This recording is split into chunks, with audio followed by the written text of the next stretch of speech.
السلام علیکم ورحمۃ اللہ وبرکاتہ۔ ان الحمدللہ والصلاۃ والسلام علی رسول اللہ، اما بعد۔ محترم ناظرین کرام اور عزیز طلبہ،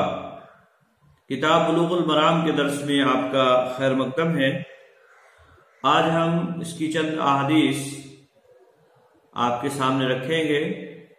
جیسا کہ معلوم ہے باب نواقض الوضوء چل رہا ہے اور آج ہمارا یہ باب ختم ہو جائے گا انشاءاللہ العزیز۔ پہلی حدیث حضرت معاویہ رضی اللہ تعالیٰ عنہ سے مروی ہے، چنانچہ مؤلف رحمہ اللہ بیان فرماتے ہیں، وعن معاویہ رضی اللہ تعالیٰ عنہ قال قال رسول اللہ صلی اللہ علیہ وسلم العین وکاء الصحیح فإذا نامت العینان استلق الوکاء رواہ احمد والطبرانی وزاد ومن نام فلیتوضأ۔ وهذه الزيادة في هذا الحديث عند أبي داود من حديث علي دون قوله استلق الوكاء، وفي كلا الإسنادين ضعف، ولأبي داود أيضا عن ابن عباس رضي الله تعالى عنهما مرفوعا انما الوضوء على من نام مضطجعا وفي اسناده ضعف أيضا۔ حضرت معاویہ رضی اللہ تعالیٰ عنہ حدیث کے راوی ہیں، جیسا کہ آپ کے سامنے پڑھا گیا، اور معاویہ حضرت ابو سفیان رضی اللہ تعالیٰ عنہ کے بیٹے ہیں۔ معاویہ بن ابی سفیان صخر بن حرب، یہ فتح مکہ کے موقع پر اسلام قبول کیا ہے انہوں نے۔ ان کے والد حضرت ابو سفیان اور حضرت معاویہ دونوں نے فتح مکہ کے موقع پر اسلام قبول کیا ہے، اور مؤلفۃ القلوب میں سے ہیں۔ یہ بھی کہا گیا ہے کہ حضرت معاویہ رضی اللہ تعالیٰ عنہ عمرۃ القضاء کے موقع پر پہلے ہی اسلام قبول کر لیے تھے، لیکن انہوں نے اپنے اسلام کو ظاہر نہیں کیا اور نبی اکرم صلی اللہ علیہ وسلم کی طرف ہجرت نہیں کی، اپنے والد کے خوف کی وجہ سے۔ بہرحال حضرت معاویہ رضی اللہ تعالیٰ عنہ حضرت عمر رضی اللہ تعالیٰ عنہ کے زمانے میں شام کے والی بنائے گئے۔ ان کے بھائی یزید ابن ابی سفیان کی وفات کے بعد، اور اس کے بعد سے یہ برابر شام کے والی رہے، اور یہاں تک کہ حضرت علی رضی اللہ تعالیٰ عنہ کا زمانہ آیا اور دونوں کے درمیان میں لڑائیاں ہوئیں، جنگ صفین وغیرہ، اور پھر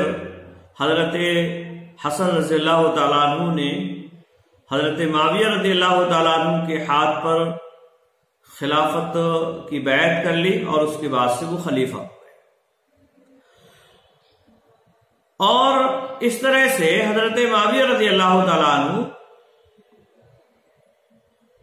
سن 40 ہجری سے لے کر 60 ہجری تک خلیفۃ المسلمین امیر المومنین رہے۔ بڑے فضائل ہیں، کاتبین وحی میں ان کا شمار ہوتا ہے، نبی اکرم صلی اللہ علیہ وسلم کے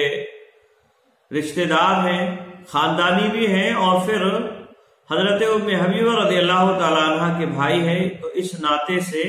نبی اکرم صلی اللہ علیہ وسلم کے سالے بھی۔ جب یہ خلیفہ تھے تو اس موقع پر صحابہ اکرام رضوان اللہ تعالیٰ علیہم اجمعین بحیثیت ایک صحابی کے بڑی قدر ان کی کیا کرتے تھے۔ چنانچہ ابن ابی ملیکہ بیان فرماتے ہیں کہ حضرت معاویہ رضی اللہ تعالیٰ عنہ کے زمانے میں، ان کے وقت میں، عبداللہ ابن عباس رضی اللہ تعالیٰ عنہ کے غلام حضرت قریب وہاں ان کے پاس میں موجود تھے، اور انہوں نے دیکھا کہ حضرت معاویہ رضی اللہ تعالیٰ عنہ ایک رکعت سے وتر کرتے ہیں۔ تو قریب نے، جو ان کے آزاد کردہ غلام تھے، حضرت عبداللہ ابن عباس رضی اللہ تعالیٰ عنہ سے کہا کہ آپ کا اس سلسلے میں کیا خیال ہے؟ امیر المومنین حضرت معاویہ رضی اللہ تعالیٰ عنہ ایک ہی وطر پڑھتے ہیں، تو اس کے بارے میں آپ کا کیا خیال ہے؟ بخاری کی مختلف دو روایتوں میں دو جواب حضرت عبداللہ ابن عباس رضی اللہ تعالیٰ عنہ نے اس موقع پر دیے۔ حدیث 3664 اور 3665 کے اندر ایک روایت میں حضرت عبداللہ ابن عباس رضی اللہ تعالیٰ عنہ نے فرمایا انہو فقیہ، کہ وہ فقیہ ہے۔ اور اسی طرح سے دوسری روایت میں حضرت عبداللہ ابن عباس رضی اللہ تعالیٰ عنہ نے فرمایا دعا فإنہو صحب رسول اللہ صلی اللہ علیہ وسلم، کہ انہیں چھوڑو، ان کے حال پر جو وہ کر رہے ہیں اسے تنکیر کا نشانہ نہ بناؤ، کیونکہ وہ نبی اکرم صلی اللہ علیہ وسلم کی صحبت اختیار کی ہے۔ تو اس سے حضرت عبداللہ ابن عباس رضی اللہ تعالیٰ عنہ کی نظر میں حضرت معاویہ رضی اللہ تعالیٰ عنہ کا کیا مقام اور معاملہ تھا وہ اچھی طرح سے معلوم ہو جاتا ہے۔ رجب کے مہینے میں سن 60 ہجری میں ان کا انتقال ہوا، اس وقت 78 سال کی عمر انہوں نے پائی۔ بہرحال بڑے فضائل ہیں حضرت معاویہ رضی اللہ تعالیٰ عنہ کے۔ یہ روایت انہی سے مروی ہے، چنانچہ بیان فرماتے ہیں مؤلف وعن معاویہ رضی اللہ تعالیٰ عنہ قال قال رسول اللہ صلی اللہ علیہ وسلم، کہتے ہیں اللہ کے رسول حضرت معاویہ رضی اللہ تعالیٰ عنہ سے مروی ہے کہ اللہ کے رسول صلی اللہ علیہ وسلم نے ارشاد فرمایا العین وقاء الصحیح، عین کہتے ہیں آنکھ کو، اور یہاں مراد جنس ہے، یعنی دونوں آنکھیں اس سے مراد ہے۔ اور یہاں روایت میں العین بول کر الیقظۃ یعنی بیداری مراد لی گئی۔ مطلب یہ ہے کہ العین وقاء الصحیح، اور وقاء واو کے کسرہ کے ساتھ بندھن کو کہتے ہیں، دھاگا جس سے کسی مشکیزہ یا اسی طرح سے اور کسی بھی چیز کے موہرے کو باندھا جاتا ہے اسے کہتے ہیں وقاء۔ اور سہن سین اور ہا کے ساتھ اسے دبر کو کہتے ہیں، شرمگاہ جس سے ملوا نکلتا ہے، گندگی وغیرہ نکلتی ہے، شرمگاہ۔ تو آپ نے فرمایا العین وقاء الصحیح، کہ آنکھ دبر کا بندھن ہے، یعنی اسے باندھے ہوئے ہے، بیداری اسے باندھے ہوئے ہے۔ اگر اس سے کچھ خارج ہوتا ہے، اس سے کچھ نکلتا ہے تو انسان کو معلوم ہو جاتا ہے اور محسوس ہو جاتا ہے۔ فَإِذَا نَامَتِ الْعَيْنَانِ، اور جب آنکھیں سو جاتی ہیں اِسْتَلْقَ الْوِقَاءُ، تو بندھن ڈھیلا ہو جاتا ہے، کھل جاتا ہے۔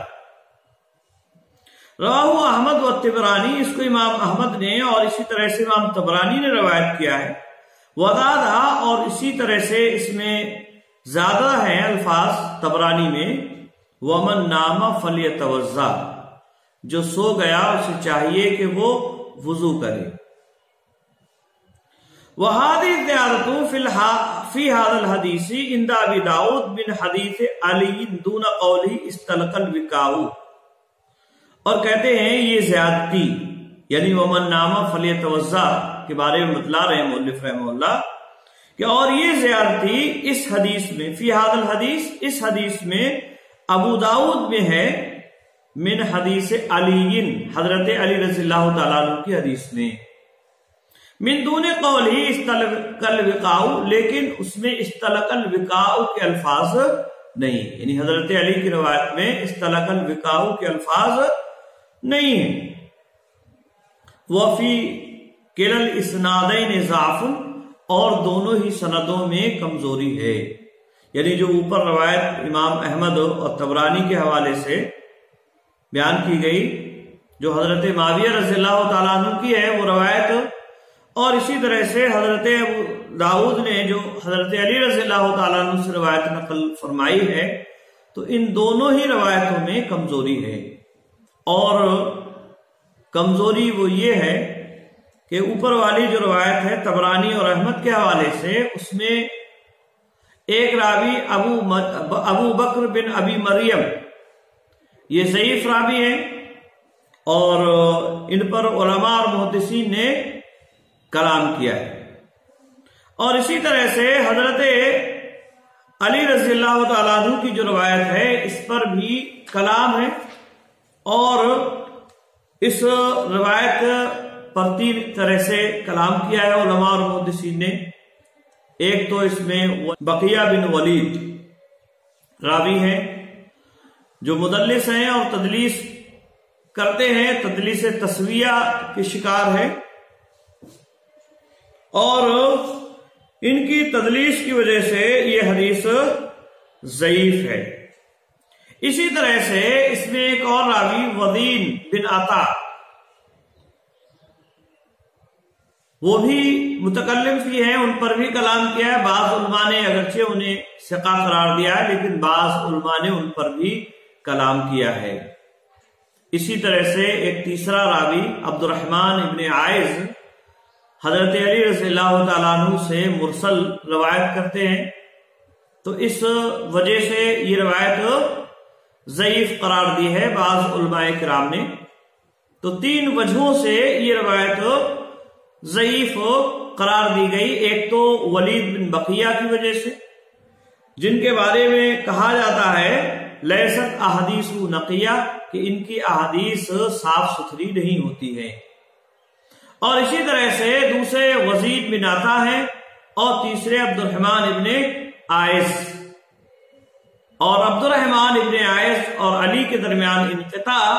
کی بات کہی جاتی ہے، جبکہ وزید بن عطا یہ متکلم فی راوی ہے۔ تو ان وجوہات کی وجہ سے ان دونوں روایتوں کو ضعیف قرار دیا ہے بہت سارے علماء نے، لیکن اس کے باوجود کئی علماء کرام نے ان احادیث کو، ان دونوں احادیث کو حسن درجے کا مانا ہے۔ اور جو اعتراض ہیں کہ ولید بن بقیہ اس میں روایت کر رہے ہیں یا وزید بن عطا ہیں، یا اسی طرح سے عبد الرحمن ابن عائز کے درمیان جو انقطاع ہے حضرت علی رضی اللہ تعالیٰ عنہ سے، تو اس کا علماء اور محدثین نے جواب دیا ہے، اور اسی بنیاد پر کئی علماء نے اس حدیث کو حسن قرار دیا ہے، جس میں امام منذری، امام نووی، ابن صلاح،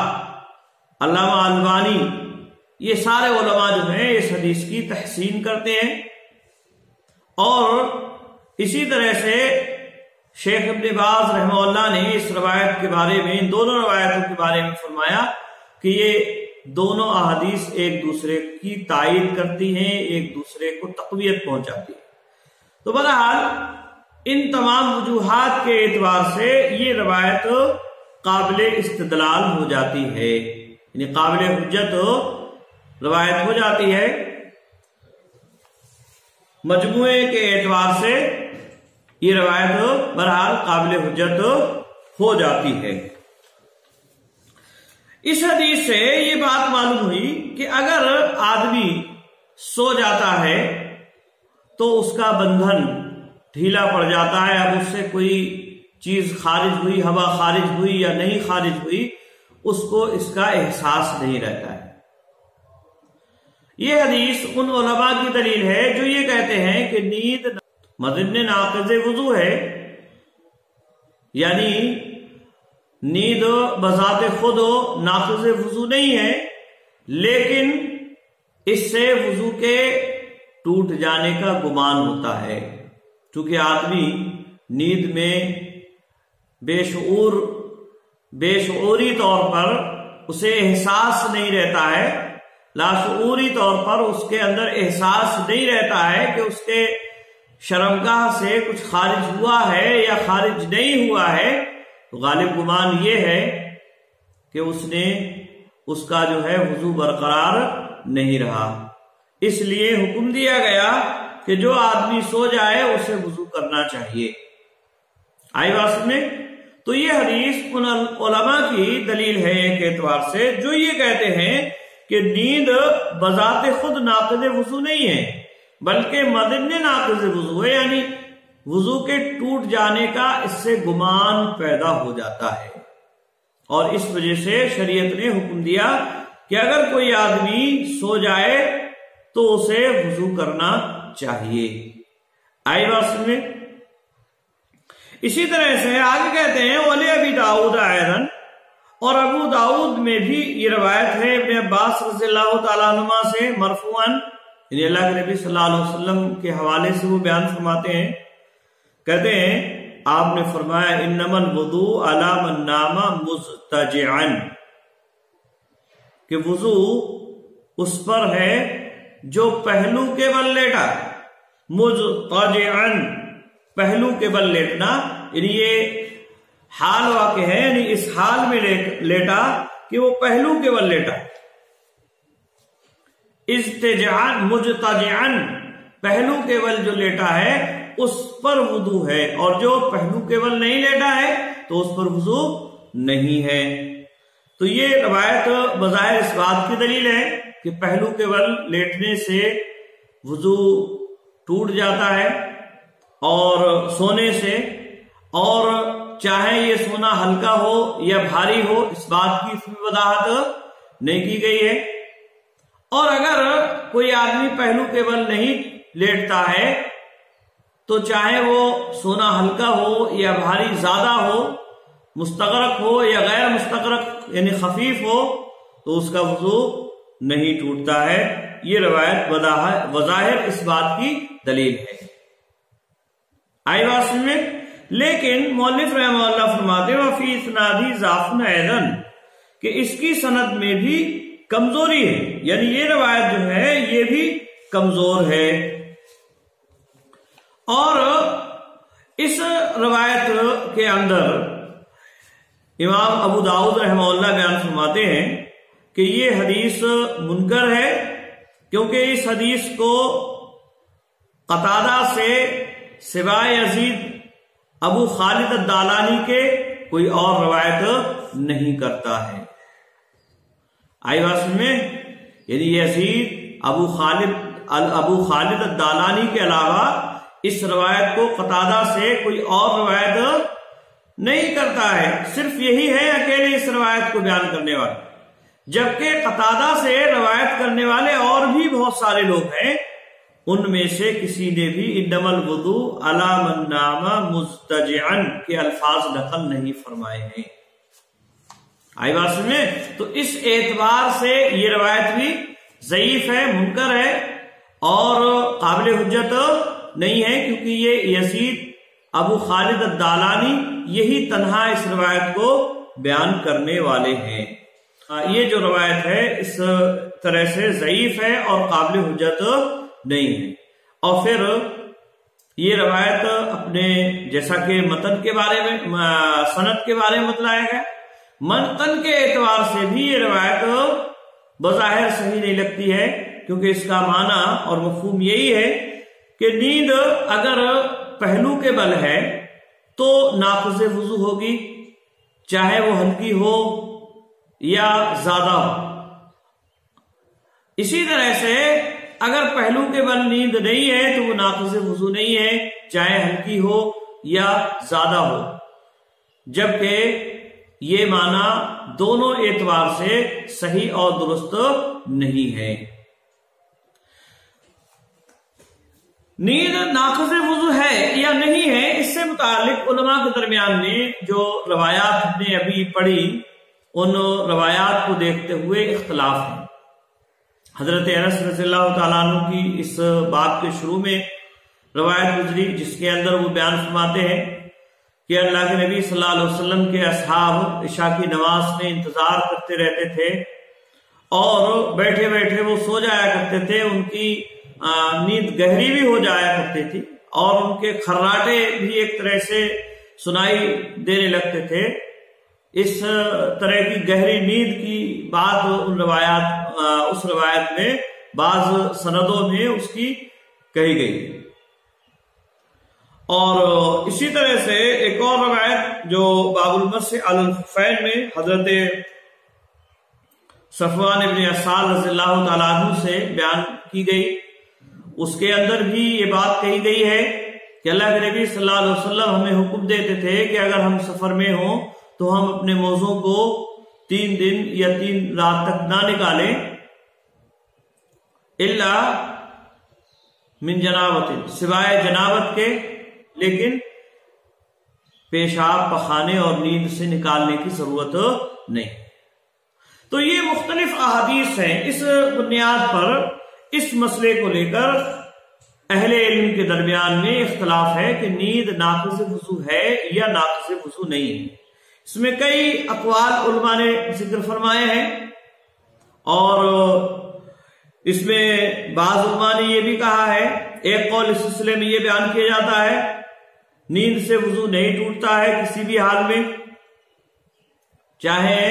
بیٹھ کے ہو سوئے یا کھڑے ہو کر سوئے یا لیٹ کر سوئے، کسی بھی حال میں نیند سے وضو نہیں ٹوٹتا ہے۔ ان کی دلیل حضرت انس رضی اللہ تعالیٰ عنہ کی حدیث ہے جو اس باب کے شروع میں ذکر کی گئی ہے۔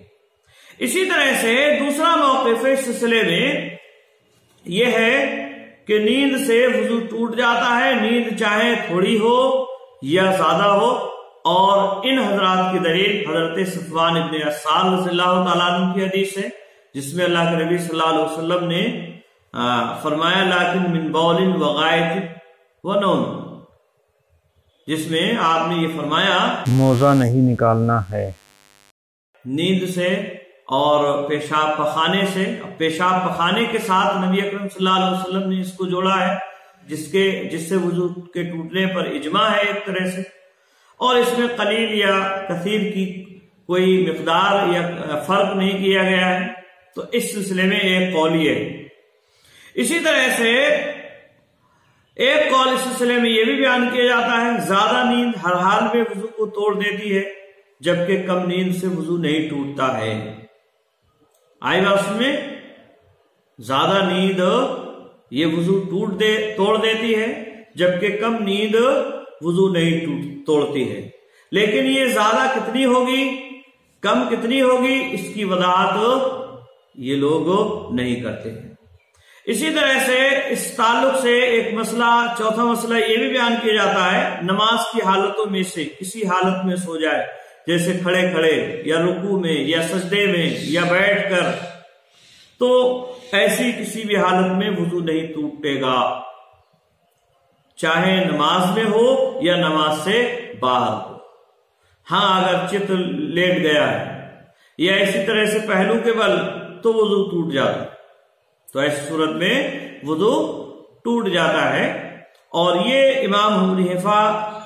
حنیفہ، داؤد ظاہری اور اسی طرح سے ایک قول کے مطابق امام شافعی وغیرہ کا موقف بیان کیا جاتا ہے۔ اسی طرح سے پانچواں مذہب اس تعلق سے یہ ہے کہ رکوع اور سجدہ کرنے والے کی نیند وضو کو توڑ دیتی ہے۔ آئی بات میں یعنی رکوع اور سجدے میں اگر سو گیا کوئی آدمی تو اس کی نیند سے وضو ٹوٹ جاتا ہے، یہ بھی ایک قول بیان کیا گیا ہے۔ اسی طرح سے ایک قول یہ بھی بیان کیا گیا کہ رکوع اور سجدہ کرنے والے کی نیند وضو نہیں توڑتی ہے، اور اسی طرح سے ساتواں قول یہ ہے کہ سجدہ کرنے والا ہے تو اس کا وضو نہیں ٹوٹے گا، سجدے میں سو جائے، اگر رکوع یا اور سجدے کے علاوہ جیسے رکوع وغیرہ ہے تو پھر ایسی صورت میں وضو ٹوٹ جاتا ہے۔ ایک آٹھواں قول اس تعلق سے یہ بیان کیا گیا کہ نیند وضو کو نہیں توڑتی ہے کسی بھی حال میں، چاہے وہ نماز میں نیند وضو کو کسی بھی حال میں نہیں توڑتی ہے۔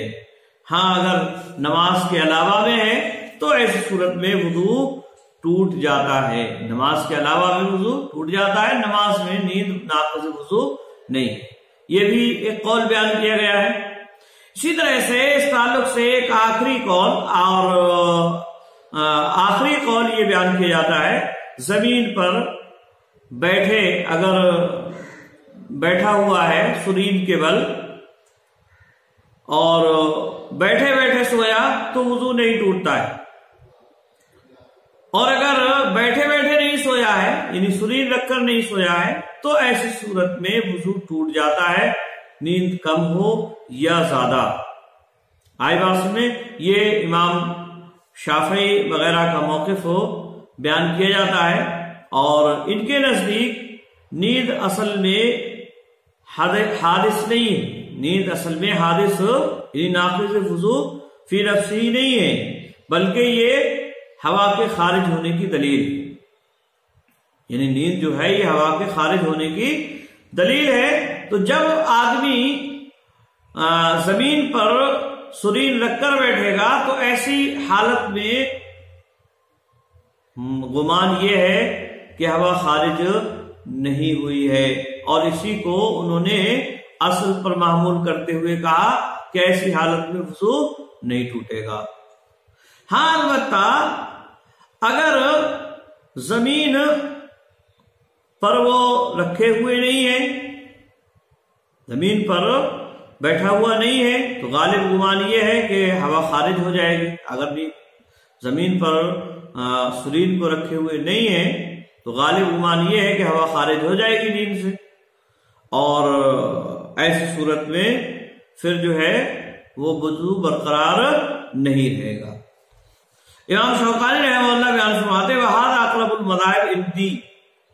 کہ یہ مذہب یعنی امام شافعی کا جو مذہب ہے یہ میرے نزدیک زیادہ قریب مذہب ہے، اور یہی وہ مذہب ہے جس میں تمام ادلہ جمع ہو جاتے ہیں۔ اور اسی طرح سے ابھی سنعانی رحمہ اللہ صاحب سبل السلام بیان فرماتے ہیں کہ ان اقوال میں صحیح ترین قول یہ ہے کہ نوم مستغرق گہری نیند یہ نواقض وضو میں سے ہے۔ اور گہری نیند کیا ہے؟ ایسی نیند جس کے آنے سے ادراک ختم ہو جائے، ادراک بالکل باقی نہ رہے، بے شعورہ ہو جائے آدمی، اسے سمجھ پتہ نہ چلے اس کی ہوا خارج ہوئی ہے یا ہوا خارج نہیں ہے۔ تو اگر نوم مستغرق ہے تو ایسی صورت میں وضو توڑ دیتی ہے، یعنی وضو کو توڑنے والی ہے۔ اور اگر نوم مستغرق نہیں ہے تو چاہے وہ کسی بھی طرح سے سوئے، نماز میں سوئے یا اسی طرح سے بیٹھ کر سوئے یا لیٹ کر سوئے، کسی بھی طرح سے سوئے، بہرحال اس کا وضو نہیں ٹوٹتا ہے۔ ان اقوال میں یہی قول زیادہ صحیح معلوم ہوتا ہے، اور اس میں تمام ادلہ جمع ہو جاتے ہیں، تمام دلائل کے درمیان میں تطبیق ہو جاتی کہ نوم مستغرق گہری نیند جس سے ادراک محسوس نہ ہو، ادراک ختم ہو جائے، جس سے شعور باقی نہ رہے، وہ نیند چاہے وہ نماز میں ہو یا اسی طرح سے بیٹھے بیٹھے ہو، لیٹ کر ہو، کسی بھی اعتبار سے ہو، وہ نیند ناقض وضو ہے۔ ہاں البتہ اگر گہری نیند نہیں ہے اور ادراک اس سے ختم نہیں ہو رہا ہے تو ایسی صورت میں وہ نیند ناقض وضو نہیں ہوگی، جیسا کہ حضرت انس رضی اللہ تعالیٰ عنہ بیان فرماتے ہیں، اور اسی طرح سے اور بھی کئی روایات اس معنی اور مفہوم میں بیان کی جاتی ہیں۔ تو اس طرح سے ان تمام ادلہ دلائل کے درمیان میں تطبیق قائم ہو جاتی ہے۔ آئی بات میں تو نیند سے متعلق کہ یہ ناقض وضو ہے یا نہیں ہے، اس میں یہی بات زیادہ دلائل کے اعتبار سے قوی معلوم ہوتی ہے کہ نیند اگر گہری ہے تو ناقض وضو میں سے ہوگی، اگر گہری نہیں ہے تو چاہے وہ کسی بھی طرح سے آئے، بیٹھ کر سوئے آدمی یا کھڑے ہو کر یا لیٹ جائے، اگر اس کو احساس ہے کہ اس کی ہوا خارج ہوئی ہے یا نہیں ہے تو ایسی صورت میں وہ نیند ناقض وضو نہیں ہوگی۔ ہاں اگر احساس ختم ہو گیا ہے تو پھر ایسی صورت میں وہ نیند ناقض وضو ہوگی۔ آئی بات میں دلائل کے اعتبار سے یہی بات زیادہ صحیح اور درست معلوم ہوتی۔ تو یہ باب نواقض وضو کی آخری حدیث تھی۔ اس سے پہلے ہم نے جو بعض روایات اس کے آخر میں ہیں حضرت عبداللہ ابن عباس رضی اللہ تعالیٰ عنہ سے، اس کو اس سے پہلے والے درس میں جہاں شیطانی وسوسے کا ذکر تھا وہاں ان احادیث کو بیان کر دیا ہے، لہذا اسی درس میں ان آخری والی احادیث کو دیکھا جائے۔ آئے بات سمجھ میں؟ آج کے لیے بس اتنا ہی۔ السلام علیکم ورحمۃ اللہ وبرکاتہ۔